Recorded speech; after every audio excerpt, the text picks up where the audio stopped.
하나님 말씀 보도록 하겠습니다. 히브리서 5장 11절부터 6장 3절까지의 말씀입니다. 저와 여러분이 한 절씩 교독하고 마지막 절은 합독하도록 하겠습니다. 히브리서 5장 11절부터 6장 3절까지의 말씀입니다. 교독하도록 하겠습니다. 멜기세덱에 관하여는 우리가 할 말이 많으나 너희가 듣는 것이 둔함으로 설명하기 어려우니라. 때가 오래되었으므로 너희가 마땅히 선생이 되었을 터인데 너희가 다시 하나님의 말씀의 초보에 대하여 누구에게서 가르침을 받아야 할 처지이니 단단한 음식은 못 먹고 젖이나 먹어야 할 자가 되었도다. 이는 젖을 먹는 자마다 어린아이니 의의 말씀을 경험하지 못한 자요. 단단한 음식은 장성한 자의 것이니 그들은 지각을 사용함으로 연단을 받아 선악을 분별하는 자들이니라. 그러므로 우리가 그리스도의 도의 초보를 버리고 죽은 행실을 회개함과 하나님께 대한 신앙과 세례들과 안수와 죽은 자의 부활과 영원한 심판에 대한 를 다시 닦지 말고 완전한 대로 나아갈지니라. 합독합니다. 하나님께서 허락하시면 우리가 이것을 하리라. 아멘. 우리 주변을 보고 이렇게 한번 인사하도록 하겠습니다. 쉬는 전날 수요예배에 당신 얼굴을 보다니 심장마비 걸릴 뻔했습니다. 네, 우리 교회가 내일이 쉬는 날이어서 더 많은 예배자가 있는 곳에 감사합니다. 사실은 이제 세상 사람들은 놀러 다니기 지금 바쁘거든요. 오늘도 얘기 들어보니까 명수 형제가 원래 타는 차 시간에 차를 탔는데 예배 끝나고 도착할 것 같대요. 차가 너무 밀려가지고 그런 상황이 되어서 많은 사람들이 이제 코로나도 좀 야외가 좀 해제가 되고 그러니까 막 놀러 가기 바쁜데 그래 감사하게 빛가수공교회는 내일이 휴일이라서 예배자가 더 많은 것을 정말 감사함으로 여기고 또 우리 가운데 이 감사가 끊어지지 않는 교회가 될 수 있도록 계속 함께 예배하시는 예배자들로 세워지시기를 주님의 이름으로 축원합니다. 네, 오늘 히브리서 5장 11절부터 6장 3절까지의 말씀을 가지고 젖을 때라라는 제목으로 하나님 말씀 증거하도록 하겠습니다. 이 히브리서는 성경 전체에서 예수가 누구인가를 정확하게 알려주고 있는 성경입니다. 특별히 이 히브리서가 정말로 우리에게 주고 있는 굉장히 큰 의미는 무엇이냐면 이 히브리서 기자는 구약에 나타난 어떠한 사건들이나 상황들이나 사람들을 통하여서 신약의 예수 그리스도가 어떤 분인지를 너무나 정확하게 설명하고 있습니다. 왜냐하면 이 히브리서가 쓰여진 시기나 이 상황들이 그것을 증거하지 않으면 안 되었던 상황이었기 때문입니다. 왜냐하면 이 유대인들이 많은 사람들이 예수를 믿고 주님 앞에 돌아오기 시작했고 그 돌아온 가운데 유대교와 기독교인들이 많은 갈라짐이 생기기 시작했습니다. 사실 로마 정부도 처음에는 이 두 종교를 같은 종교, 친척 정도로 봤기 때문에 크게 구분하진 않았습니다. 그럼에도 불구하고 이 유대교 안에서는 예수를 그리스도로 믿는 자들, 그들에게 대한 핍박들과 그들에게 대한 여러 가지 사회적인 제재들이 점점 강화되기 시작했고 그 강화됨 속에 핍박의 기간이 오래됨으로 말미암아 유대교에서 예수를 믿었던 사람들이 다시 예수를 배교하고 유대교 안으로 들어가기 시작했습니다. 그리고 그 들어가는 사람들에게 그리고 그들이 했던 질문에 대한 답변을 기록한 내용이 바로 이 히브리서입니다. 이 히브리서가 가지고 있는 전체적인 특징, 그리고 이 내용들을 보면 예수가 누구인가라고 하는 것에 대한 초점을 맞추고 우리에게 설명을 하고 있다는 거예요. 그러면서 이 히브리서 기자가 7장에 보시면 멜기세덱에 대해서 설명을 합니다. 이 멜기세덱은 살레망이요 지극히 높으신 하나님의 제사장이라 여러 왕들을 쳐서 죽이고 돌아오는 아브라함을 만나 복을 빈 자라라고 얘기하면서 이 아브라함이 만났던 멜기세덱이 누구인지를 설명을 하기 시작해요. 근데 이게 설명의 내용의 결론이 뭐냐면 이 멜기세덱의 반차를 쫓은 제사장이 있다라는 거예요. 그게 바로 예수다. 왜냐? 그 당시에 유대인들이 물은 게 뭐냐면 야 예수는 레위 지파가 아니고 유다 지파인데 어떻게 대제사장의 역할을 할 수가 있니? 라는 질문을 던지니까 야 대제사장이 레위 지파에서만 나오는 게 아니야.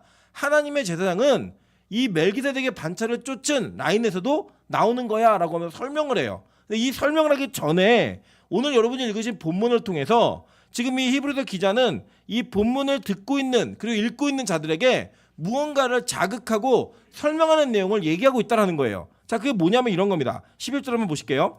멜기세덱에 관하여는 우리가 할 말이 많으나 너희가 듣는 것이 둔함으로 설명하기 어려우니라 라고 얘기했어요. 그죠? 그러니까 뭐냐면 히브리서 기자가 얘기하는 건 이런 겁니다.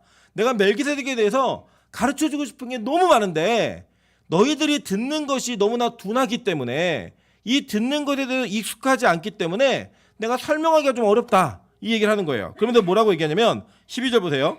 때가 오래되었으므로 너희가 마땅히 선생이 되었을 터인데 너희가 다시 하나님의 말씀의 초보에 대하여 누구에게서 가르침을 받아야 할 처지니 단단한 음식은 못 먹고 젖이나 먹어야 할 자가 되었도다 라고 얘기하는 거예요. 그러니까 그걸 어떻게 표현하고 있냐면 너희들이 원래는 단단한 음식을 먹어야 되는데 그거를 먹지 못하는 자가 되어서 여전히 젖을 먹어야 하는 그런 상태에 머물러 있기 때문에 말씀의 초보를 다시 배워야 될 정도의 그런 내용들이 너희에게 있다라는 거예요. 여러분 이것은 사실은 그 시대의 종교인들이었던 이 유대교에서 그리스도인으로 넘어왔던 사람들에게도 그랬지만 지금 저와 여러분에게도 동일한 말씀이라는 거예요. 여러분 이 내용이 왜 동일한 말씀이냐면요. 사실 이게 충격이에요. 왜냐하면 여기서 말씀의 초보에 대한 이 초보라는 이야기가 어느 수준인가를 제가 본문을 통해 증명해 드릴게요. 6장 보세요. 6장 1절입니다. 그러므로 우리가 그리스도의 도의 초보를 버리고 그 초보를 버리래요. 버리는데 그 초보의 내용이 뭐냐면 죽은 행실을 회개함과 하나님께 대한 신앙과 세례들과 안수와 죽은 자의 부활과 영원한 심판에 대한 교훈 이거예요. 이 6가지가 여러분 기독교 신앙의 우리는 핵심이라고 배웠잖아요. 그죠? 그래서 실제로는 이 핵심의 내용을 제대로 이해하지도 못한 사람들이 너무나 많아요. 너무나 많은데 이게 뭐라고 얘기하냐면 히브리 기자는 이게 초보라는 거예요. 이걸 뛰어넘어야지만 진짜 단단한 음식을 먹을 수 있다라고 얘기하는 거예요. 여러분들 놀랍지 않습니까? 이 안에서요. 그리스도에 대한 초보, 죽은 행실을 회개함, 그리고 죽은 행실 회개함, 하나님께 대한 신앙, 세례, 안수, 죽은 자의 부활, 영원한 심판 이것에 대해서 누군가에게 가르치고 설명할 만큼 신학적으로 온전함을 갖추고 있는 사람들이 몇이나 되겠냐고요. 그런데 그거를 지금 이 히브리서는 뭐라고 얘기냐면 너희들이 그 정도에 머물러 있으니까 젖이나 먹는 수준이다라고 얘기하고 있는 거예요. 충격 아닙니까? 한국 교회는 이 교육을 제대로 하지 못해가지고 교회 안에 교회인이라고 부르는 사람들에게 이 내용을 가르치기도 바쁜데 이 가르치기도 바쁜 와중에 히브리서 기자가 우리에게 자극하는 건 뭐냐면 너희들 그거 배우고 있으면 거기 안에 머물러 있으면 초보라는 거예요. 거기에 머물러 있는 자들은 아직 젖이나 먹어야 되는 사람이다라고 선언해버리고 있는 겁니다. 여러분 이게 사실은요 저에게도 굉장히 충격이에요. 왜냐하면 실제로 많은 그리스도인들이 어떤 이야기를 많이 하냐면 교회를 오랫동안 다녔지만 누군가에게 전도를 하고 하나님을 설명하는 게 너무 어렵다는 이야기를 되게 많이 하세요. 그래서 그런 양육을 하고 그런 교육을 하고 있는데 그 받는 대상자들의 입술에서 동일하게 나오는 말씀이 뭐냐면 들을 때는 많이 알겠는데 아는 것 같은데 말하려고 그런 말문이 다 막힌다는 거예요. 그 얘기를 잘 못하겠다는 거예요. 그게 청년들도 마찬가지고 장년들도 마찬가지고 제가 경험했던 교회들과 그 경험을 하면서 만났던 모든 그리스도인들의 거의 공통된 고백이었습니다. 그래서 저는 그거를 가르치는 것이 교회의 사명이고 이걸 잘 가르치는 것이 제가 가지고 있는 가장 특별하고 좋은 은사라고 생각을 했단 말이에요. 그런데 성경은 이것을 뭐라고 이야기하냐면 그게 바로 그리스도의 도에 대한 초보라는 거예요. 이건 너무나 당연히 알아야 되고 너희가 때가 오래되었으므로 이제는 이걸 넘어서서 마땅히 누군가에게 그걸 가르칠 선생의 자리에 있어야 되는데 여전히 누군가에게 배워야 되는 초보의 자리에 머무르고 있는 그 모습이 안타깝다라는 거예요. 여러분 이 얘기를 왜 했을까요? 히브리서 기자는요. 이 내용에만 머물렀던 자들이 고난과 핍박과 환란이 오니까 그 자리에서 떠나서 다시 유대교로 복귀하는 모습들을 너무나 많이 봤기 때문에 지금 그걸로부터 자기 자신을 보호하기 위해서는 반드시 이 그리스도의 도의 초보를 넘어서서 단단한 것을 먹어야 된다라고 얘기하고 있는 거예요. 여러분 그래서요 실제로는요 우리의 성장 저와 여러분이 신앙생활하면서 얼마나 성장하는가는 저와 여러분이 다니고 있고 섬기고 있는 교회가 어떠한 수준이 될 수 있는가를 결정하는데 너무나 정확하고 분명한 기준을 제시합니다. 예를 들어 이런 거예요. 여러분 가끔 이게 한국교회 설교, 특별히 대형교회 설교들을 이렇게 들어보시면 여러분 굉장히 편안해요. 그리고 익숙해요. 왜 그러냐? 교회가 설교의 대부분이 예화로 구성되어 있고요. 그 예화로 구성되어 있는 얘기들을 쭉 듣다 보면 모르는 얘기 없는 거예요. 삶의 지혜, 삶에서 아주 그냥 교훈이 될 만한 이야기들, 감동적인 예화들 이런 걸로 가득 차 있는 설교가 한국교회에 되게 만연해 있습니다. 그 만연해 있는 설교의 내용을 듣다 보면 여러분 굳이 마음에 결단하거나 준비하지 않아도 듣는 게 편해요. 그리고 그게 들음으로써 시간 가는 게 너무나 자연스럽게 흘러가요. 그러고 났는데 끝나고 나면 어떤 느낌이 드냐면 자극이 없는 거예요. 아 내가 성장해야겠다. 뭘 모르는구나. 뭐에 좀 알고 싶다라고 하는 그런 기대감이 전혀 없는 부담 없는 예배. 그런데 놀라운 사실은요. 그런 교회가 많은 성장을 이루었다라는 거예요. 그리고 실제로 그래요. 많은 성장을 이루었어요. 그래서 그 성장의 끝에 그 성장의 뒤에 있는 이면의 모습들에는요. 성도들이 복음의 내용을 제대로 설명할 수 없는 사람들이 너무나 많이 교회를 다니면서 자기는 그리스도인이라고 얘기를 하고 있다는 거예요. 여러분 이게 얼마나 큰 충격적인 사실이라면 저와 여러분도 그 수준을 크게 벗어나지 못한 자들이라는 겁니다. 여러분 이게 놀라운 사실은 여러분의 수준이 교육제의 설교를 결정한다니까요. 여러분이 그런 설교를 요구하고 그런 설교가 좋다라고 자꾸 얘기하시면 부담이 돼요. 전하는 자들도 우리 성도들의 수준에 맞춰서 뭘 해야 될까? 그렇게 되다 보면 자꾸 설교의 퀄리티는 떨어지게 돼 있다는 거예요. 여러분 설교의 퀄리티가 자꾸 아래로 내려가면요. 누가 편한 줄 아세요? 목사가 제일 편해요. 왜냐? 준비 안 해도 되거든요. 전혀 준비하지 않아도 오랫동안 설교라는 것에 시간을 투자하지 않아도 그 투자하지 않는 시간에 제가 티가 나지 않는 거예요. 그냥 설교 쭉 해도. 그런데 여러분 성도는 그게 왜 좋냐면 부담이 없는 거예요. 어려운 내용도 없고 몰랐던 내용도 없고 그냥 평안하게 아는 이야기. 그래서 예화 몇 개 얘기해주면 저거 전 지난번에 들었던 건데 저거보다 더 감동적인 예화 나 아는데 이러면서 그냥 시간을 쭉 보낸 다음에 오늘 예배를 구경 잘했네 라고 하면서 돌아가는 신앙. 그 신앙이 무슨 신앙이래요? 젖대지 못한 신앙, 아직도 젖을 먹고 있는 신앙이라고 성경 우리에게 얘기하고 있다는 거예요. 심지어 이거 젖도 안 먹는 거 아닙니까?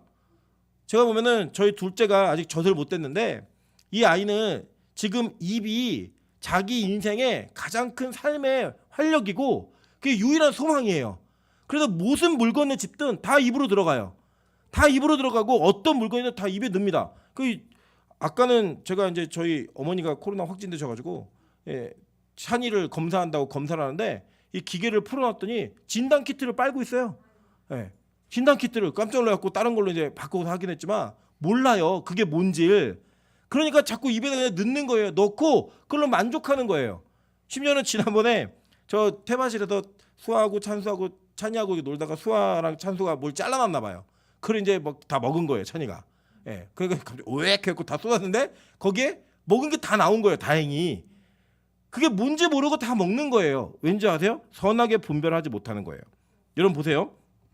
오늘 성경의 본문에 보시면 뭐라고 얘기하냐면 14절 보세요. 단단한 음식은 장성한 자의 것이니 그들은 지각을 사용함으로 연단을 받아 선악을 분별하는 자들이니라 라고 얘기해요. 그러니까 선과 악이 뭐냐면 여기서 말하는 거는 뭐 착한 행위, 나쁜 행위 이렇게 얘기하는 게 아니에요. 제가 히브리인들의 그 문학적 기법을 알려드렸죠. 뭐 하나부터 10까지 다 가르쳐줘야 돼 이렇게 얘기하는 거는 너네 다 가르쳐줘야 돼 이런 의미잖아요. 그런 것처럼 선과 악이라고 하는 가치의 양 끝을 얘기하면서 전체를 다 얘기하는 거예요. 그 뭐냐면 우리 인간은 원래 하나님의 명령에 의해서만 선악의 기준을 갖게 되어 있었어요. 하나님이 악하다 그러면 악한 거고 선하다 그러면 선한 거였다고요. 그런데 그 인간이 선악과를 따먹으로 인하여서 타락을 통해 자신의 눈에 좋은 것이 선이고 자신의 눈에 악한 것이 악이라고 하는 자기만의 기준을 갖기 시작했어요. 그 기준을 살아가는 자들이 어떻게 해야 바뀌느냐? 연단을 받아야 바뀌는 거예요. 연단을 받아야. 그 훈련을 통해 바뀌기 시작하면 어떤 일이 되냐면 장성한 분량에 이르는데 그 장성한 분량은 무엇이 선이고 무엇이 악한지를 하나님의 관점으로 볼 수 있게 된다는 거예요. 그래서 우리는 그리스도의 도에 초벌을 벗어나야지만 그 일들을 할 수 있다라고 성경이 말하고 가르치고 있는 겁니다. 그래야지만 쓸데없는 거 안 주워 먹는 거예요. 여러분 몸에 들어가서 해가 된다는 걸 알면 우리 먹지 않잖아요. 먹지 않는다고요. 그런데 아이들은 분별함이 없으니까 그걸 먹어요. 먹고 개워내는 거예요. 자기 건강이 얼마나 상하는지도 모르고 그걸 주워 먹어요. 근데 우리가 그리스도를 믿으면서 나아가는 우리의 신앙생활에 그런 녀석은 너무나 많은 거예요. 진짜 복음적이지 않은 거, 잘못된 거 자꾸 주워 먹고 그 주워 먹은 것들을 토해내는 그 삶을 아무렇지도 않게 살고 있는 거예요. 그래서 성도들의 기도의 내용, 삶의 내용을 다 들어보면 여기저기 토한 자국이 그냥 흥건하게 있는 그런 모습들로 다 교인이라고 말하고 산다는 거예요. 오늘 본문에서 얘기하고 있는 히브리서 기자의 절규 같은 외침이 뭔지 아십니까? 이런 어린아이가 되지 말라는 거예요. 성경에 여기 말하는 어린아이 되지 말라라고 이 어린아이가요. 헬라어로는 네피오스라고 하는 단어를 씁니다. 뭐 여기 보면은 파이디어 뭐 여러 가지가 있는데 이 네피오스라는 단어는요, 이해력과 의식의 수준이 낮은 자들을 얘기하는, 어린아이들 얘기할 때 야 너 애냐? 우리 이런 표현하잖아요. 가끔 아이고 걔는 애기잖아 이런 표현하고 너 애야? 이런 표현하고 좀 다르잖아요. 그때 너 애야? 이런 표현을 쓰듯이 이 네피오스라는 단어를 씁니다. 그냥 너 지금 애야? 너 이해력이 그밖에 안 돼? 의식 수준이 그밖에 안 돼? 이 얘기를 하는 거예요 지금. 그거 되지 말라는 거예요. 왜냐? 그렇게 되는 사람들의 특징이 뭐냐면요. 히브리서 6장 11절부터 12절에 설명합니다. 우리가 간절히 원하는 것은 너희 각 사람이 동일한 부지런함을 나타내어 끝까지 소망의 풍성함에 이르러 게으르지 아니하고 믿음과 오래 참음으로 말미암아 약속들을 기업으로 받는 자들을 본받는 자가 되게 하려 하려는 것이니라 라고 이야기해요. 자, 이렇게 보니까 하나님의 약속 가운데 있는 사람들은 어떻게 산대요? 부지런하게 산다는 거예요. 동일하게. 열심을 낸다라는 거예요. 예배 가운데 열심을 하고 주님께서 가르치신 말씀의 내용들을 배우기에 열심을 다하고 자기의 삶을 말씀과 초점을 맞추기에 열심을 다해 산다는 거예요. 여러분 저는 철저한 예정론자입니다. 그래서 예정론자이기 때문에 저는 구원의 모든 주권과 권한이 하나님께만 있다라고 100% 확실히 믿어요. 여러분 그런데 제가 이 말씀을 강조하기 때문에 여러분께서 오해하지 않았으면 좋겠는 게 뭐냐면 야 그럼 가만히 있어도 아무것도 안 해도 구원받겠네? 이렇게 생각하시면 안 된다는 거예요. 그 생각을 가지고 있는 자들을 뭐라고 했냐면 싸구려 예정론, 싸구려 믿음이라고 얘기해요. 그거를.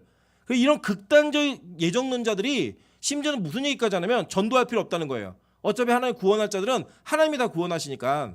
성경 그렇게 얘기 안 해요. 그리고 더 결정적인 얘기는 뭐냐면요. 꼭 기억하십시오. 저는 예정론자이긴 하지만 그 예정이 누구에게 임했는지는 몰라요. 그걸 아는 사람은 없어요.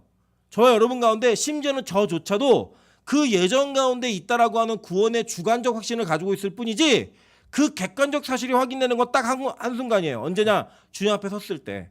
여러분이 돌아가시고 나거나 여러분이 살아계시는 동안 예수 그리스도가 다시 재림을 하면 그때 여러분이 진짜 예정된 자인지 아닌지를 하나님이 판별하세요. 그 하나님이 영역이에요. 하나님의 영역. 그거 지금 우리는 알아요? 몰라요? 모른다고요. 그렇기 때문에 여러분 안에 예배에 대한 열심이 사그라들고 하나님을 향한 예배의 마음이 없어지고 주님의 뜻에 맞춰 살겠다고 하는 열정과 뜨거움이 사라지기 시작하면 여러분 분발하셔야 된다고요. 노력하래요. 부지런히. 게으르지 말래요. 그걸 성경은 얘기하고 있다는 거예요. 이 게으르다라는 헬라가 노드로이라는 단어인데 느린, 게으른, 나태한, 우둔한 이 얘기예요. 아까 뭐예요? 너희가 우둔함으로 내가 설명하기 어렵다라고 얘기했잖아요. 노력 안 하는 거예요. 뭐 하나님의 말씀을 알려고도 노력하지 않고 막 예배 시간에요. 주무실 수 있어요. 괜찮아요. 주님을 사랑하는 자에게 잠을 주시는 분이기 때문에 여러분 자는 걸 절대 어렵게 생각하지 마세요. 피곤하면 주무셔도 돼요. 근데요. 계속 예배 시간에 존다? 그럼 여러분 문제가 있는 거예요.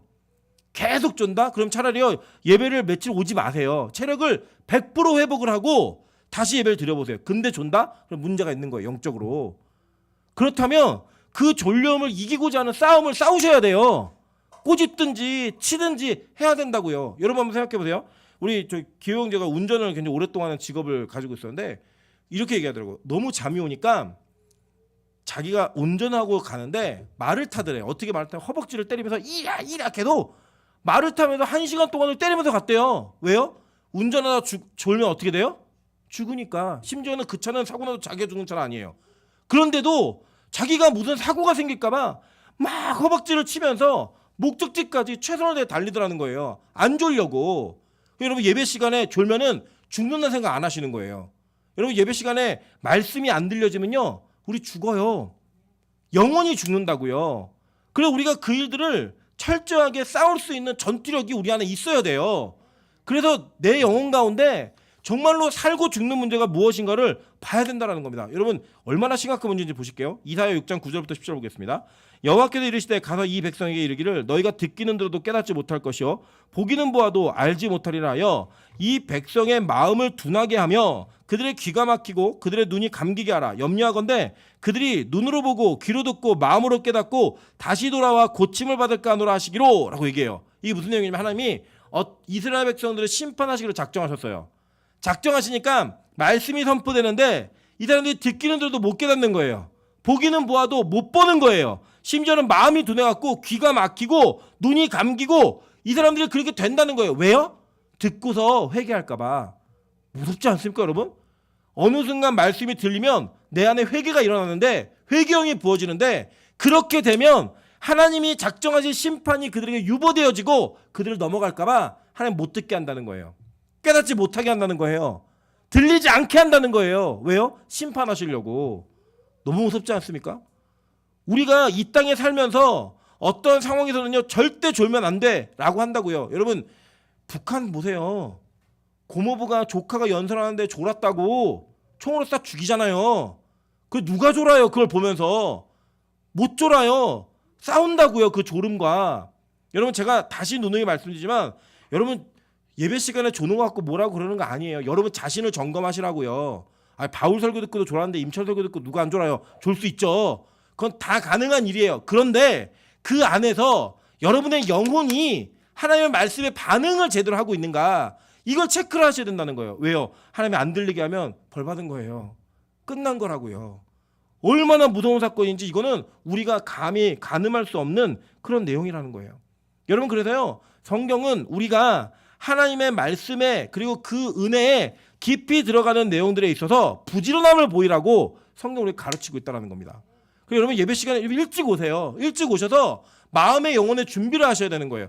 여러분 막 세상에서 바쁘게 계시다가 갑자기 딱 앉아서 말씀을 들으려고 하면 잘 들려 안 들려요? 안 들려요. 그러니까 뭐 퇴근 때문에 어쩔 수 없이 시간 맞춰 오는 건 어쩔 수 없어요. 늦어도 괜찮아요. 그런 거는요. 근데 시간이 있으신 분들은요. 한 10분, 15분 일찍 오셔서 기도하시라고요. 자기 영혼을 위해. 하나님 내가 오늘 하루도 너무 세상에서 바쁘게 살았습니다. 그런데 하나님 말씀이 잘 들릴 수 있는 은혜를 허락하시고 주님의 영광 가운데 그 영광의 장중에 거할 수 있는 하나님 축복을 허락해 주세요.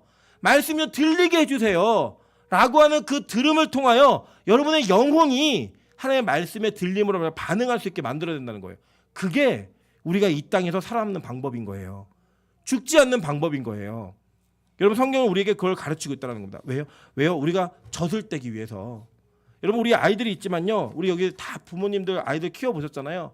이 아이들 그냥 주면 죽어요. 부모의 손길이 돌봄이 없으면 부모가 젖을 먹이지 않으면 죽는다고요. 근데 그때는 밥을 먹여도 죽어요. 초신자한테 밥 먹으면 죽는다고요. 어려운 말씀만 계속 전하면 초신자들 죽어요. 그래서 그 사람들에게는 그들에게 필요한 말씀들이 있어요. 그래서 그렇게 어떤 과정과 시기가 분명히 필요하지만 여러분에게 더 강조하고 싶은 건 이거예요. 그게 계속되면 그것도 병이라는 거예요. 여러분 예를 들어서 10살짜리 아이가 여전히 엄마의 젖을 먹고 있고 여전히 분유를 먹고 있다. 그럼 어디 가야 돼요? 병원 가야 돼요. 우리 몇몇 분들은 자기들의 아이, 그러니까 저희 첫째가 9개월 때 걸었어요. 영상 걸어 다녀요. 첫째가 막 걸어 다니는데 지금 둘째는 9개월인데 기지도 못해요. 무릎을 못 써요. 뚱뚱해서. 뚱뚱해서 무릎으로 못 껴요. 근데 보면은 발달의 상황으로 보면 이 아이가 둘째 아이가 그 정상이에요. 그냥 너무 늦은 것도 아니에요. 그냥 그럴 수 있어요. 충분히. 근데 부모 마음에는 그게 안 되니까 답답해요. 언제 걷지? 야, 오빠는 이때 너 걸어 다녔어. 넌 언제 걸을 거야? 이런 답답함이 있다고요. 아이를 키우면서도. 여러분의 영혼에 대한 그 답답함은 없으세요?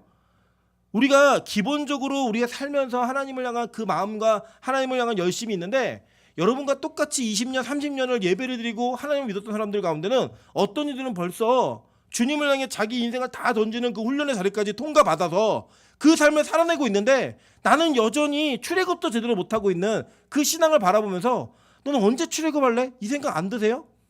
그게 바로 인간 사회에서 아이 하나가 클 때도 발육이 좀 늦은 것 같으면 답답해요. 안절부절 된다고요. 근데 여러분의 영혼에 대한 그런 안절부절함이 있으셔야 되는 거예요. 왜요? 그래야 젖을 떼고 빨리 단단한 음식을 먹을 수 있으니까. 그걸 먹어야지만 선악을 분별하는 사람이 될 수 있으니까. 그래서 여러분 말씀 가운데 거하는 일을 기쁘게 생각하셔야 돼요. 여러분 말씀 듣는 일을 행복하게 생각하셔야 돼요. 여러분 그래도 하나님의 말씀이 들려질 때마다 여러분에게 주시는 그 은혜가 있어야 된다고 저는 믿습니다. 여러분 참 재밌게 우리 교회를 보면 그래도 우리 교회 강단에 서시는 우리 사역자들은 말씀 중심으로 설교를 하고 되게 노력을 많이 하시는 분들이에요. 그리고 또 특별히 어떤 특정한 상황들이나 상황 속에 위로받는 분들이 계세요. 보면은 우리 이주영 목사님이 설교할 때는 꼭 새신자가 좀 오는 경향이 있어요. 우리 이번 금요일도 새신자가 한 사람이 온대요. 근데 이주영 목사의 설교예요. 그 사람이 정착하면 이주영 목사 책임이고 정착 못해도 이주영 목사 책임이에요. 저는 아니에요. 저는 아니고 이주영 목사 책임이에요. 그래서 그렇게 이렇게 단단하지 않은 것들을 먹이면서 사람을 세워가는 사람도 있고 교회 안에 여러 사역자들의 말씀을 통하여서 교회가 균형 있게 성장하는 것들이 있다고요. 그리고 교회는 일관된 말씀만 있으면 안 돼요. 막 이게 누군가를 끌고 앞으로 나아가는 사람도 있어야 되고 뒤에 처진 사람들을 세워서 같이 이끌고 가는 사람도 있어야 되고 그리고 아주 연약한 사람들에게 분유 타먹이는 사람도 있어야 되고 다 있어야 돼요. 교회 사역은요. 교회는 어떤 특정한 것들만 특정한 영역에만 특화된 그런 교회는 사실 건강한 교회는 아니에요. 진짜요. 누구나 다 올 수 있는 교회하고 누구나 다 온 교인들이 다 같이 성장해야 되는 교회예요. 그런데요. 중요한 건 뭐냐. 그들 모두가 최종적으로는 단단한 것을 먹을 수 있어야 돼요.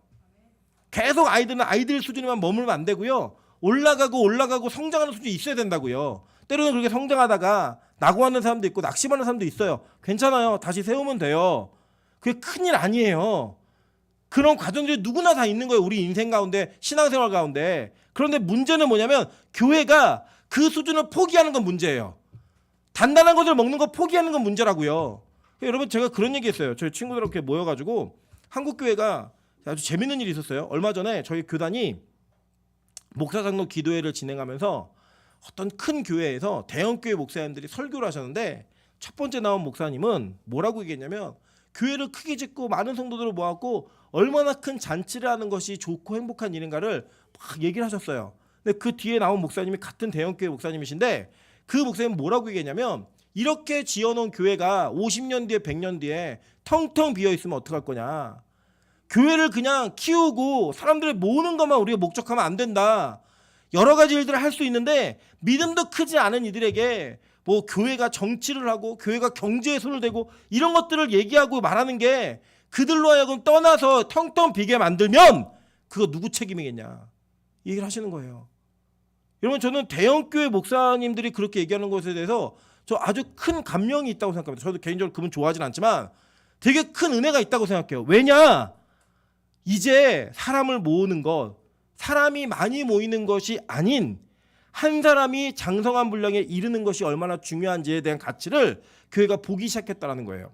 어차피 숫자 싸움 끝났습니다. 아까도 우리 몇몇 저희 형제자매들과 이제 대화 나누는 얘기 속에 이런 얘기하는 거예요. 목사님이 승부욕에 대한 이야기를 한 거예요. 여러분 제가 얼마나 승부욕이 강한 사람이었냐면 저는 중학교 때도요. 체육 시간에 옆반이나 축구할 수 있잖아요. 이렇게 축구 게임 할 수 있잖아요. 그걸 지면 잠을 못 자요. 어떻게든 그 반이랑 다시 이겨야 돼 해가지고. 그리고 내가 왜 그때 패스를 안 하고 돌파를 했을까? 내가 왜 돌파 안 하고 패스를 했을까? 막 이런 고민들과 시뮬레이션을 계속 생각하면서 그때 장면을 생각해서 이겨야지만 속이 시원한. 제가 좀 안 좋은 은혜가 안 되는 이야기지만 어떤 한 자매가 중학교 3학년 때 저를 무시하는 발언을 했어요. 공부도 못하는 게. 걔는 저는 그래도 전교 수기권에서 놀았는데 걔는 전교 2, 3등 하는 애였어요. 제가 얘기했어요. 내가 이번 시험 너 못 이기면 내가 자퇴라든지 학교를 떠날 거라고. 제가 일주일 동안 9시간 자고 공부했어요. 일주일 동안 9시간 자고. 이겼게요, 졌게요? 이겼죠. 네. 다 외우는데요. 뭐 어떻게 져요? 달달 외우는데요. 그런데요, 제 그런 인생이 초보예요, 초보. 저는 사역을 할 때도 전도사 때 숫자가 늘어나지 않으면 막 답답해요. 미치겠어요. 그래갖고 막 20명 맡은 고등부, 100명 만드는 일, 뭐 20명 맡은 청년부, 80명, 90명, 100명 만드는 일, 이런 일이 너무 재밌고 막 그게 일어나면 제가 너무 뿌듯한 거예요. 그래, 나 정도는 사역을 해야지.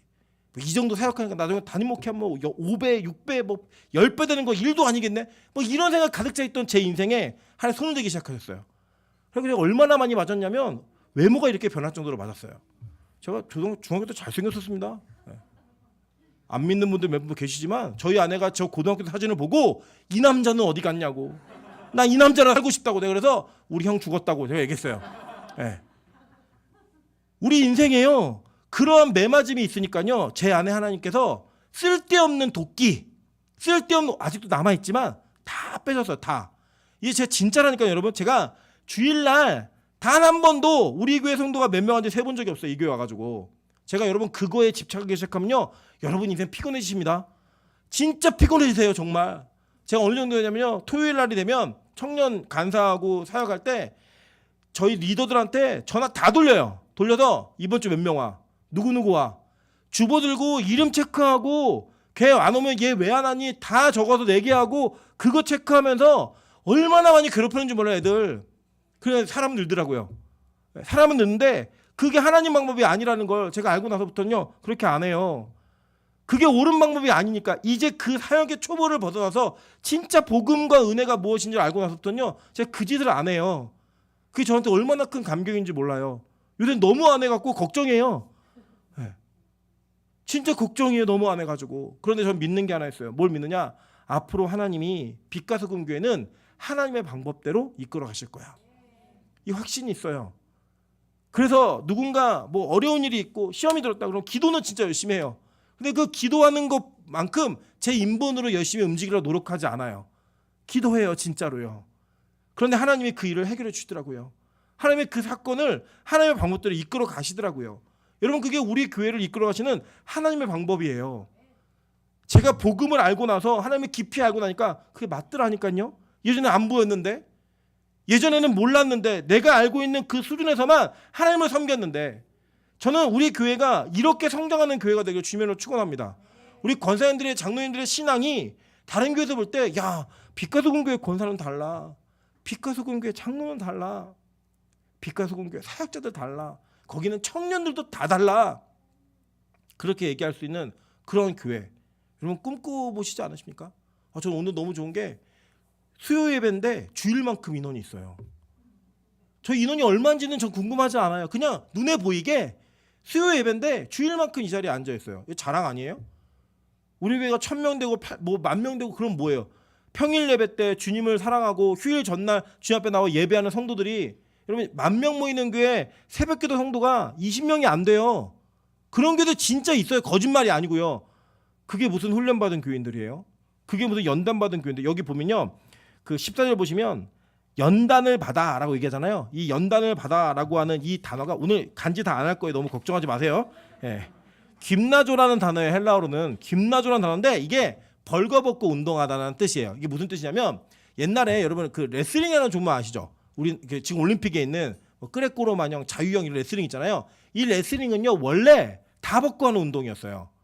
발가벗고 하는 운동이어서 이 연단하는 게 뭐냐면 레슬링 할 때 그 시합을 연습하는 거예요. 계속 그 연습을 해가지고 남을 이렇게 넘어뜨리고 세우고 뭐 이렇게 이게 제압하고 이런 것들을 계속 연습하는 그게 바로 이 김나조라는 단어인 거예요.